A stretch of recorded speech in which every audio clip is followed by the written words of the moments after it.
para mí es un gran orgullo compartir esta mañana con la secretaria Raquel Buenrostro, secretaria de Economía de nuestro país. Bienvenida, secretaria. Muchas gracias. Bueno. Es un placer estar aquí con todos ustedes. Gracias por tu tiempo y gracias por todo el arduo trabajo que has venido haciendo desde que tomaste la secretaría.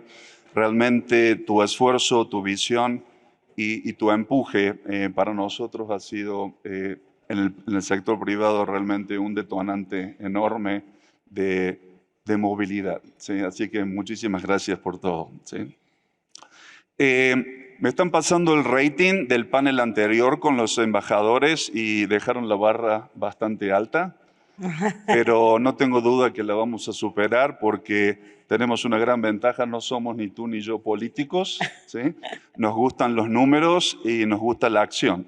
Así que, si te parece, empecemos a hablar de la economía mexicana. La economía mexicana está teniendo realmente un boost importante de la mano del consumo y de la inversión privada.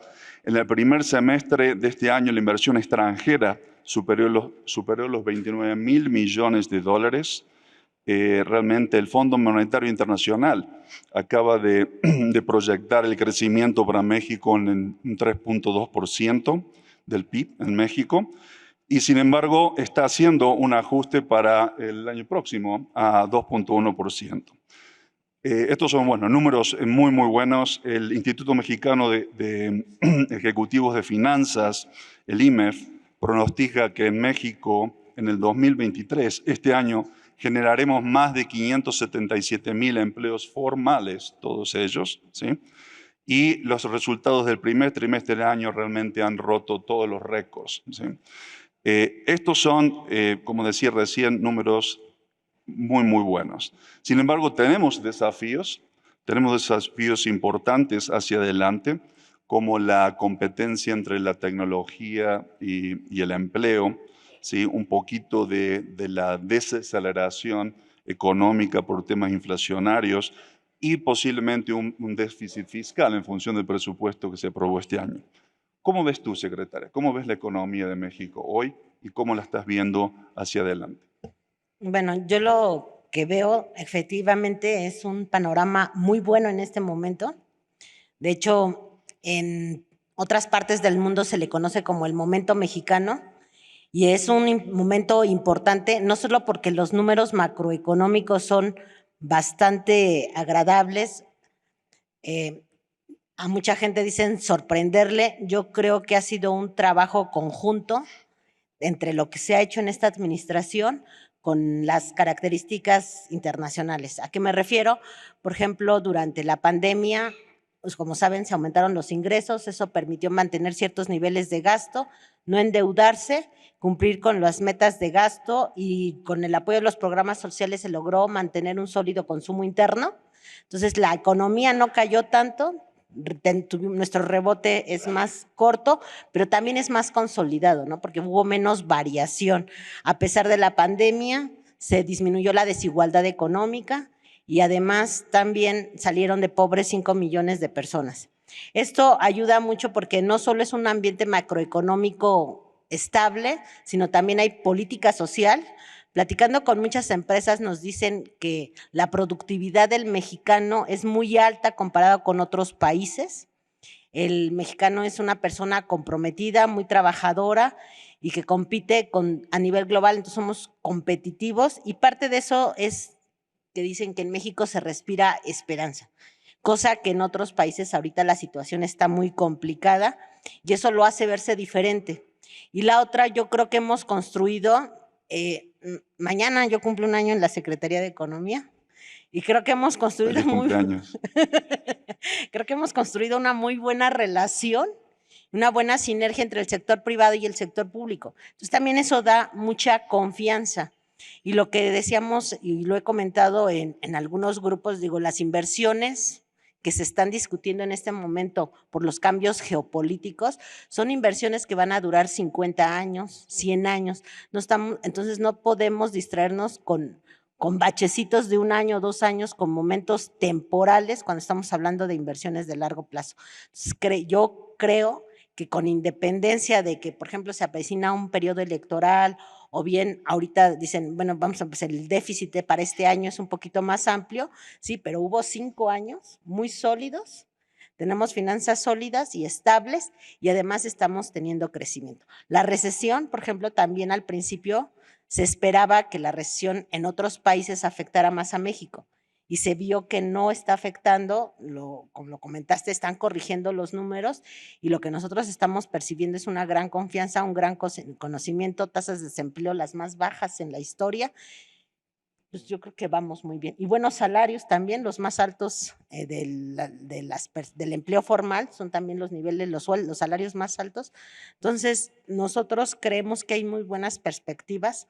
El presidente también está desarrollando el proyecto del corredor interoceánico, que es que conecta los 2 océanos, entonces es un desarrollo además estratégico para el fortalecimiento de la región de América, ¿no? Nosotros lo que buscamos es una integración económica de América del Norte, en primer lugar, y luego de América. Y el corredor nos lo va a fortalecer. Entonces, todo este panorama macroeconómico, la política social, la confianza de la inversión y además este desarrollo estratégico, yo creo que van a ir abonando a fortalecer y a dar más certeza a las inversiones y continuar en el rumbo que vamos fácil otros, yo digo que en toma de decisiones así otros, por lo menos otros 5 o 7 años que va a llegar inversión. Muchas gracias. Si te parece, platiquemos un poquito del TEMEC. México y Estados Unidos somos socios, de mi punto de vista, inquebrantables desde el punto de vista comercial, sobre todo, ¿sí? En 2022, nuestro comercio ascendió a 855 mil millones de dólares, cifra recientemente actualizada por el Departamento de Comercio de Estados Unidos. Esto representa un 65% de todo el comercio global de México, ¿no es cierto? Y además las exportaciones mexicanas en lo que va del año crecieron ya un 17%. Sin embargo, todos creemos que el TEMEC nos provee una gran ventaja competitiva y nos provee de un paraguas regulador y un marco jurídico de confianza con el cual realmente fomenta todas nuestras inversiones en el país, pero no deja de tener sus complicaciones, ¿no es cierto? Entonces, en ese sentido, 2 preguntas. La primera, en el panel anterior hablaban los embajadores un poquito del tema migratorio y cómo está influyendo en la relación binacional y también con Canadá. Todos sabemos y somos muy empáticos del tema humanista, ¿no es cierto?, de los migrantes, del tema social que implica, del tema también de seguridad que implica. Sin embargo, en las últimas 3 semanas hemos sido realmente muy impactados económicamente, sobre todo con los cierres fronterizos en Texas. Esa sería mi pregunta primera. ¿Cómo ves tú un posible acuerdo o mejora en el sentido del tránsito comercial, sobre todo con Texas y por supuesto con el resto de Estados Unidos? Y la segunda pregunta con respecto a TEMEC es, si bien TEMEC nos da todos los mecanismos de resolución de controversias, un poco la expectativa del sector privado es que éstas se resuelvan más rápido, ¿sí? Y tenemos controversias pendientes en automotriz, en maíz, en energía. ¿Cómo ves tú el desenlace de esto o por lo menos la forma de agilizar un poco esto? Ujú. Bueno, yo diría que la situación del TEMEC y los migrantes y la facilitación comercial la podemos ver en 2 momentos, uno en corto plazo y el otro en el largo plazo. En el corto plazo, el tema de migrantes, si bien es cierto que es un problema que ha existido mucho tiempo, no necesariamente toma las dimensiones que ha tomado estos últimos días. Entonces, eso también puede obedecer a factores políticos.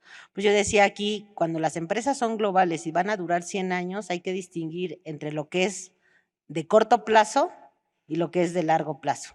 Entonces, esta situación a mí me parece que es una situación de corto plazo. Concretamente tenemos el problema en Texas, que ha sido una relación complicada últimamente. Nosotros hemos tenido muchas pláticas con el gobierno de Estados Unidos. Ellos no están de acuerdo porque a veces el estado de Texas toma atribuciones más allá de las que tiene, de sus competencias. Algunas competencias son a nivel federal, pero está participando. Entonces, el gobierno de Estados Unidos también nos ayuda ahí a mantener los equilibrios y que no haya ciertos abusos, y por otra parte también para resolverlo, porque se necesita resolver, no porque sea de corto plazo, tenemos que quedarnos con los brazos cruzados. Estuvimos ahora que fue el diálogo de alto nivel, platicábamos, estuvo presente Aduanas de México, estuvo presente CBP y comentábamos, y para eso necesitamos también la parte de todos ustedes, es si por alguna razón el cruce con Texas se pone complicado, pues abrir y ser flexibles en otros puntos que no toquen Texas, sino otros estados de Norteamérica, y agilizar y ampliar horarios de cruce y ser más flexibles para abrir las 24 horas, incluyendo sábados y domingos. Tenemos que hacer un trabajo coordinado porque tiene que estar de acuerdo también CBP, en el caso de México, si México propone, CBP tiene que estar de acuerdo. Y CBP lo que nos comentaba es que ellos no tienen ningún problema en abrirla siempre y cuando haya solicitudes por parte del sector privado que haya interés en usar y aumentar el cruce de otros puntos distintos a los de Texas, que con solicitudes que son muy fáciles, que son locales, y también aquí en aduanas tampoco tenemos ese problema, poder ubicar cuáles serían las alternativas mientras se resuelven ese problema en el corto plazo. Y mientras ir trabajando y construyendo cuál es una relación de los migrantes, que hay una política de migrantes que se está trabajando, que no nos toca tanto en economía, la maneja sobre todo el presidente le dio el encargo a Secretaría de Relaciones Exteriores, pero sí se está trabajando en una migración más ordenada para evitar estos conflictos. El gobierno del presidente Biden está de acuerdo, tiene ahí una limitación en el Congreso, pero sí hay apertura para un diálogo, para tener una migración más ordenada, no tener estos problemas. La otra ventaja también va a ser el corredor del interoceánico, porque el corredor interoceánico que está en el Istmo, que es la parte más angosta de la República Mexicana, que son 300 kilómetros, también va a servir como una barrera natural para la migración de Centroamérica, porque van a llegar a otro lugar donde pueden encontrar trabajo y también va a ordenar los flujos hacia el norte.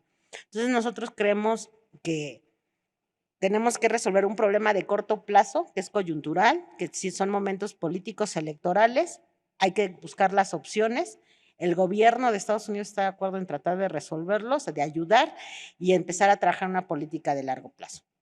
En todo lo demás de las reglas y del TEMEC, que nos facilita y que si las controversias pueden ser más rápido, estamos trabajando lo que tratemos de ser lo más rápido posible.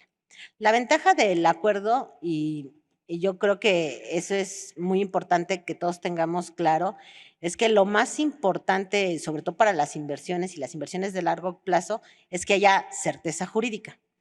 Entonces, la certeza jurídica no la da el que se haga, yo lo voy a decir así muy transparente, lo que uno quiere, sino es lo que permite la ley. Y cuando hay alguna diferencia en la interpretación de la ley, que existan los mecanismos para solucionar las diferencias, y una vez que un órgano, que sea el que dirime, tome una decisión, entonces los demás los acatemos. Entonces, mientras haya mecanismos para resolver cualquier controversia, yo creo que nosotros tenemos la certeza jurídica. México siempre ha dicho que todas las decisiones y resoluciones que se tomen en los ámbitos internacionales, también en los judiciales aquí en México, los vamos a acatar. Entonces, eso sí, si no estamos de acuerdo, vamos a ir hasta las últimas instancias, pero al final del día las resoluciones se acatan, ¿no? Entonces, eso no debería ser ningún problema. Y también siempre es mejor, aunque parezca que se alargan mucho, resolver siempre amistosamente, porque al resolver amistosamente da muchas ventajas, porque da mayor comprensión del problema y permite mejorar a largo plazo. Entonces yo creo que no necesariamente es bueno resolverlos pronto. Tenemos el caso de los mecanismos de solución rápida, que se está viendo que es un mecanismo muy ágil, se está resolviendo muy bien, y ahí nosotros comentábamos con Estados Unidos, ahí lo único que hay que tener cuidado es no caer en el abuso, porque entonces también las empresas van a decir, no, pues todo el tiempo me estás revise y también inhibe un poco la inversión en México. Entonces, siempre y cuando sean causas justas, pues podemos revisarlos y ser aptos. Pero tenemos otros como, por ejemplo, comentabas, la consulta energética. La consulta energética va muy bien, se han desahogado prácticamente todos los temas específicos han sido atendidos, tenemos algunas cosas pendientes, pero esas pendientes no tienen que ver con la ley de la industria eléctrica de 2021, sino son otros factores completamente ajenos que se están tratando por otra manera y que incluso trae otro tipo de responsabilidades más allá de los tratados internacionales. Pero todos los casos particulares ya están resueltos. La interpretación se ha trabajado con Estados Unidos, se han emitido las aclaraciones que se consideran pertinentes, hemos encontrado equilibrios y en este momento nos encontramos, por ejemplo, haciendo un memorándum de entendimiento de cómo vamos a darle seguimiento ya para adelante, pero para darle la certeza a todo el mundo y ya cerrar la parte de la consulta sin necesidad de ir a panel. Nosotros creemos que en este memorándum de entendimiento, pues antes de que termine el año, lo tendremos que tener en acuerdo. Es la parte fina de la redacción, de los compromisos, pero ya estamos trabajando en eso y yo creo que a fin de año se tiene. El panel para el maíz transgénico, también estamos siguiendo los tiempos legales. Si tuviéramos los tiempos mínimos, estaríamos resolviendo a finales de marzo, pero pues esos son los mínimos. Se pueden alargar un poquito, pero creo que vamos bien y lo que resuelvan los tribunales los vamos a acatar. Entonces, yo creo que eso da tranquilidad y certeza porque no podemos estar de acuerdo en todo. Yo muchas veces en broma y lo digo y a lo mejor muchos ya lo han escuchado, pero digo, pues si hasta en el matrimonio uno tiene muchas diferencias y llega a soluciones, aunque sea el divorcio, pero es una solución.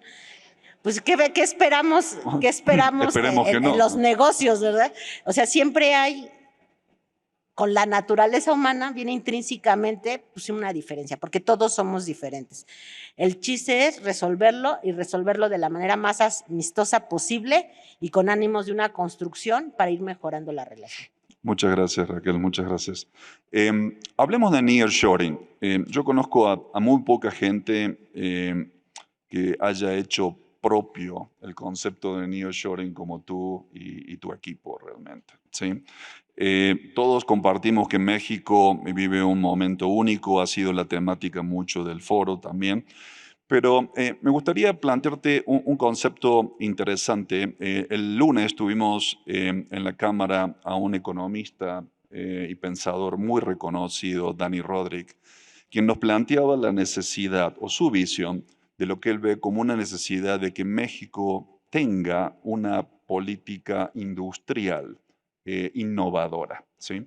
Y al referirse a innovadora, él se refería no a esquemas tradicionales de únicamente incentivos fiscales para sectores específicos dictados por los gobiernos de los países, sino mucho más globales, políticas innovadoras que incluyan el diálogo, el acercamiento entre el sector privado y el sector público, y se busquen entender las necesidades de esos sectores estratégicos y buscar soluciones, iniciativas y hacerlas en forma expedita y rápida. Es justamente lo que tu secretaría y muchos de nosotros estamos haciendo. ¿Por qué no nos platicas un poquito de cómo encaraste la gran oportunidad que México tiene y cómo la estamos capitalizando hoy? Bueno, lo que primero que, pues, que era evidente era con todos los cambios geopolíticos, era urgente y necesario un fortalecimiento de los mercados regionales. O sea, desde la pandemia, cuando empezó a haber la irrupción de las cadenas de suministro, pues era evidente que lo que seguía era un fortalecimiento de los mercados regionales. Ya no había de otra. Y eso se acentuó con el tema geopolítico entre Estados Unidos y China y también el conflicto entre Rusia y Ucrania, ¿no? Entonces, estos fueron factores externos que aceleran de alguna manera la toma de decisiones para muchas empresas de fortalecer, en principio, las cadenas de suministro, pero para la otra, para mantener ciertos equilibrios regionales. Eso nos lleva a que nosotros nos planteamos el fortalecimiento de América del Norte, en primer lugar. ¿Y cómo podemos fortalecer América del Norte? Pues lo que primero tenemos que ver es dónde están nuestras carencias. ¿Qué es lo que nos falta a nosotros para tener cadenas de valor completamente integradas y no depender tanto de otras regiones del mundo? Bueno, pues se hace una identificación de todos estos productos y están muy claritos porque además los productos son los mismos para México, Estados Unidos y Canadá. O sea, las deficiencias las tenemos exactamente en los mismos sectores. ¿Qué es lo que pasa ahí? Ya, digo, también hay que reconocerlo, cuando nosotros llegamos ya iba adelantado el CEO diálogo para este tema, ya estaban viendo algunos temas de electrónicos, concretamente circuitos integrados. No, nosotros cuando llegamos vemos, nos platican ese estatus, y la otra, pues que para todo esto, pues no es posible si no hay una vinculación entre el gobierno y el sector privado. ¿Por qué? Porque el gobierno es quien ayuda, nuestra obligación y nuestra responsabilidad es generar las herramientas, las políticas que incentiven, que motiven, que generen todos los elementos, los mecanismos para facilitar ciertas inversiones.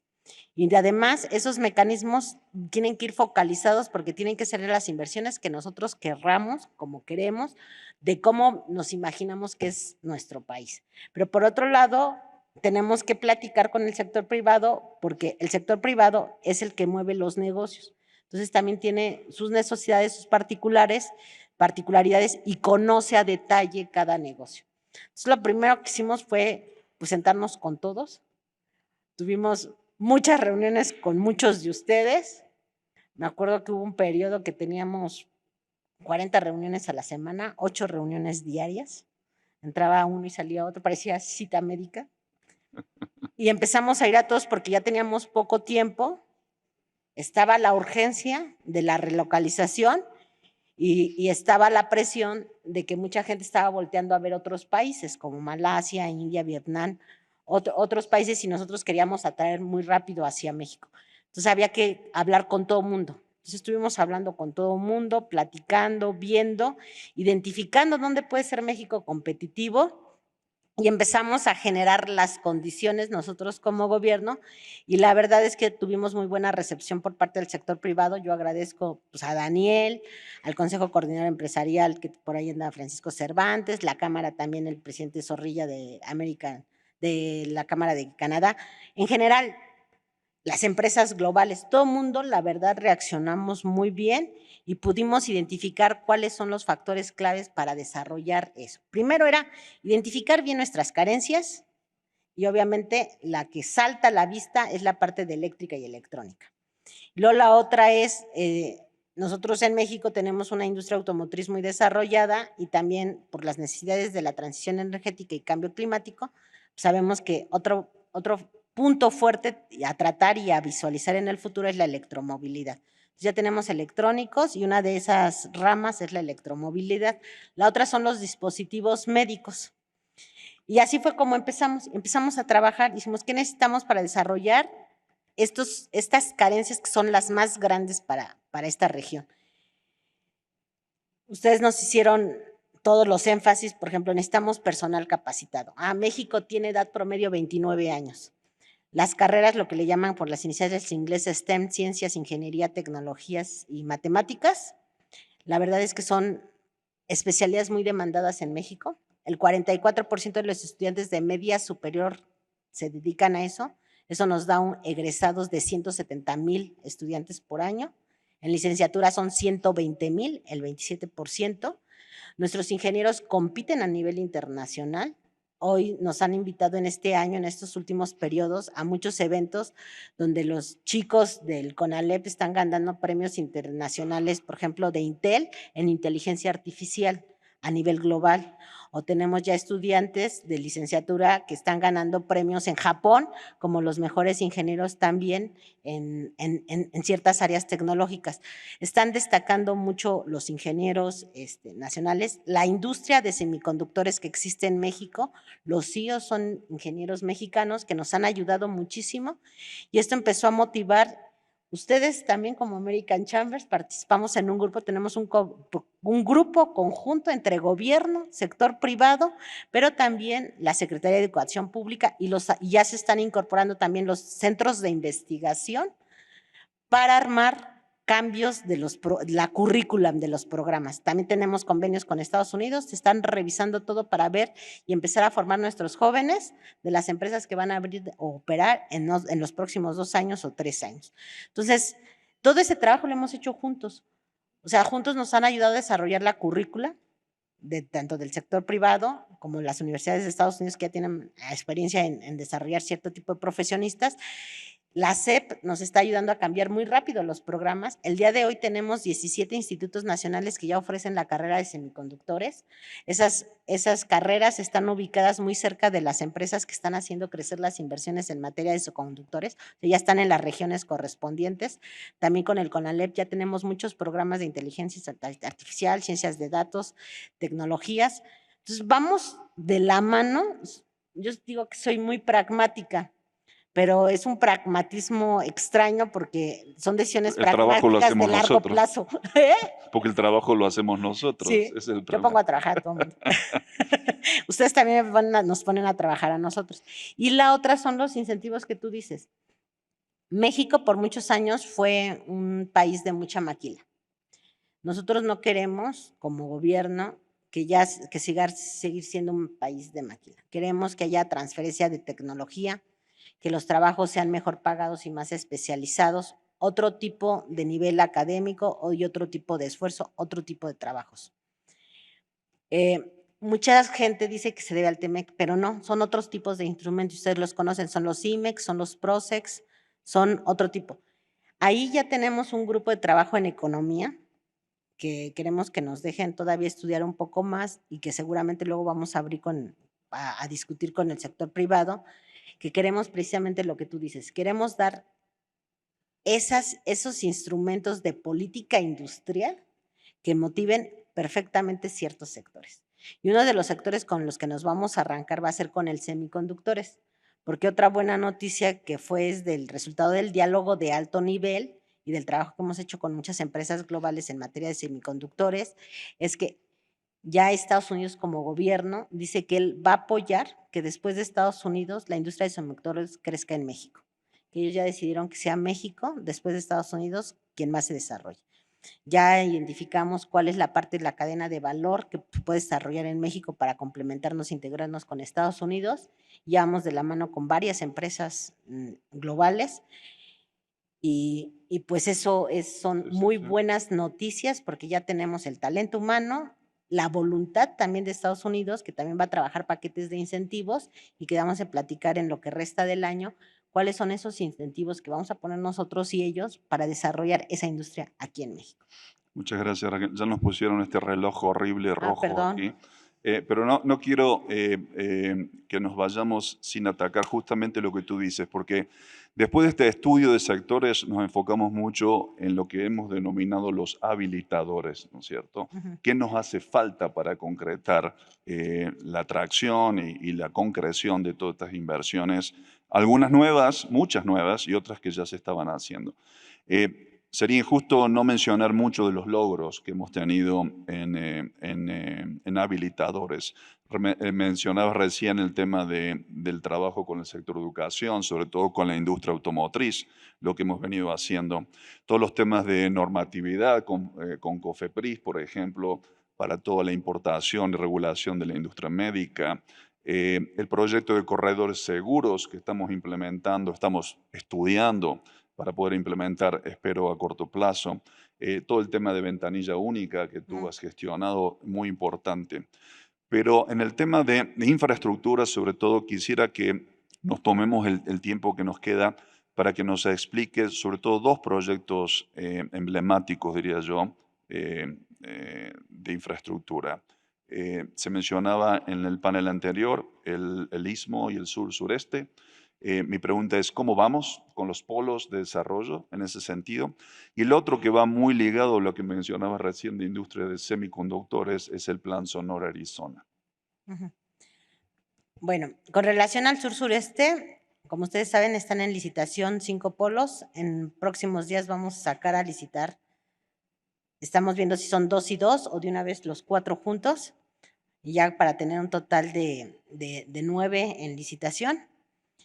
Vamos bien, ahorita hay varias empresas que ya se registraron y están participando, que pueden, digamos, demandar de estos 5 polos más de uno. Entonces tenemos 6 tiradores por cada polo. Eso es muy buena noticia. Y estos 6 tiradores por cada polo están orientadas precisamente a estas vocaciones que nosotros queremos desarrollar, que identificamos como carencias de la región de América del Norte. Entonces, va el proceso, nosotros esperamos dar el fallo, bueno, no esperamos. El fallo está programado para darlo el 17 de noviembre. El 17 de noviembre se da el fallo de los primeros cuatro bloques y en estos días salen los otros polos que tendrían que irse no más allá de enero del próximo año los fallos. Estos polos, de entre sus vocaciones, hay 4 polos que puede tener energía eólica. Entonces, si alguien está interesado en invertir ahí en energía eólica, puede participar. En el norte sabemos que estamos trabajando mucho con energía solar. Se están todas las energías nuevas, digamos, o la capacidad de generación nueva que se está desarrollando en México, toda esa energía limpia, precisamente para ayudar a las nuevas inversiones a cumplir con sus metas de sustentabilidad. Nosotros esperamos cerrar el 2024 con un 35% de generación limpia del total. Es un porcentaje muy alto. Por ejemplo, Estados Unidos tiene el 21%. Nosotros vamos a cerrar con Más del doble de lo que hoy tenemos, ¿no? Sí, empezamos esta administración con el 21%. Con el 21% y vamos a cerrar con el 35% de energías limpias. La otra, lo que decías, estamos haciendo esfuerzos para que platicaba con varios empresarios, con varios de ustedes, diciendo cómo vemos el nearshoring. Decimos, no, pues nos arrolló. O sea, viene a una velocidad más rápida de lo que nosotros podemos actuar. Alguien decía por ahí, una empresa grande, o sea, yo tengo como 5 proyectos, pero solo le puedo dedicar a 2 porque son muy grandes. Entonces voy a tener que desfasar los otros 3 pues, para el siguiente año o para dentro de 2 años. Pero sí viene, o sea, así como ustedes sienten que los arrolla, también al gobierno, pues tenemos una velocidad muy rápida. Estamos tratando de ser pragmáticos para ir resolviendo lo más rápido posible. Y una de las soluciones, por ejemplo, con el tema de habilitadores de energía eléctrica, es que estamos junto con la Secretaría de Energía trabajando para dar facilidades y que cuando haya expansión en un parque, en un clúster industrial que requiere energía, que se le den permisos de abasto aislado. Entonces, siempre y cuando no se interconecte a la red, tiene permisos de abasto aislado para que pueda tener su porcentaje de generación eléctrica y no se detengan las inversiones. Y por otro lado, también hemos estado trabajando mucho con la Secretaría de Energía y a su vez Secretaría de Energía con CFE para fortalecer todos aquellos nosotros que vimos como puntos delicados de líneas de transmisión, que es otra parte que todos sabemos que está saturada, que ya estamos al tope en las líneas de transmisión, para identificar y empezar a priorizar cuáles son las inversiones para que luego empecemos a hacer las inversiones en líneas de transmisión desde las más urgentes hasta las menos urgentes. La otra, hemos estado trabajando en reuniones con todos ustedes para decir, tenemos que ponernos de acuerdo dónde crecer, porque si alguien le regala a un estado, en un gobernador, un terreno en un lugar donde no hay conexión, no se las vamos a llevar porque falta mucho. Entonces es algo perdido. Tenemos que ser también eficientes en cómo nos acomodamos en zonas o en regiones económicas a lo largo del país para que también sea más fácil amplificar todos los habilitadores, tanto de agua como de energía, como de conectividad. Entonces también hemos estado trabajando en cuáles zonas son para qué vocaciones, ¿no? Hay unas ya marcadas que solo hay que darles continuidad y fortalecimiento, que en el Bajío tenemos todo el sector automotriz, tenemos también la aeroespacial, en el norte tenemos una parte de semiconductores, Sonora tiene ahí una parte de desarrollo de semiconductores, pero también puede haber semiconductores también en el corredor y también ahí en Hidalgo. Por ejemplo, en Hidalgo también tiene unos parques industriales grandes que por las características y por tener el AIFA muy cerquita también se prestan muchísimo para fortalecer la cadena de semiconductores. Ya tenemos otra vez la categoría 1, entonces esto nos habilita nuevas rutas y podemos fortalecerla. Entonces también estamos en eso, trabajando con ustedes para optimizar las inversiones públicas de estos habilitadores y ampliar toda la infraestructura, tanto carretera, portuaria, etcétera, como también la conectividad, también la energía eléctrica. Entonces, somos muy conscientes que se necesitan estos habilitadores y necesitamos trabajar en equipo, porque no podemos darles energía si se ponen ustedes de manera muy dispersa, porque se complica la infraestructura pública. Entonces, querramos o no, pues va a haber alguien que se va a quedar hasta el final, pero si nos ponemos de acuerdo y empezamos a focalizar regiones de desarrollo económico con ciertas vocaciones, para empezar nos hacemos más competitivos ustedes como industria, porque van a estar por sector, por agrupados y van a tener, y en nosotros también va a ser más fácil meter la logística, la infraestructura y también infraestructura más especializada y más acorde a sus necesidades. Entonces es un ganar-ganar, que es en lo que estamos trabajando. Bueno, muchísimas gracias, Raquel. Se nos acabó el tiempo. Mi compromiso y el de toda la industria privada en México de seguir trabajando en conjunto contigo y tu equipo. Y muchísimas gracias, como siempre, por tu transparencia y tu energía. No, gracias a ustedes también y gracias por todos los que han trabajado junto con nosotros. Muchas gracias.